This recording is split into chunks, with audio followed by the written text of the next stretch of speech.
ಹಾಡು ಮುಟ್ಟದ ಸೊಪ್ಪಿಲ್ಲ, ನಿನ್ನ ಮೆಚ್ಚದವರ್ಯಾರಿಲ್ಲ.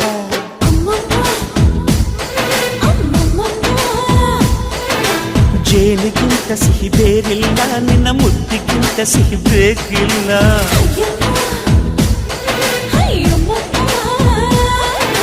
ಕಣ್ಣು ಕುಕ್ಕುವ ಬೆಚ್ಚಿ ಬೀಳುವ ಅಂದವಾದ ಹೆಣ್ಣು, ರುಚಿ ರುಚಿಯ ಬಾಯಿ ಚಪ್ಪರಿಸ ಸಿಹಿಯಾದ ಹೆಣ್ಣು. ಅಯ್ಯೋ ತಿಂದು ಬೇಗಿದರು ಆಸೆ ತೀರದ ಪಂಚಾಮೃತ ಇವಳು. ಅಮ್ಮಮ್ಮಮ್ಮಮ್ಮೋ ವಯ್ಯಾರಮ್ಮಮ್ಮಮ್ಮೋ ಅಮ್ಮಮ್ಮಮ್ಮಮ್ಮೋ ನೀ ಸಿಂಗಾರಮ್ಮಮ್ಮೋ.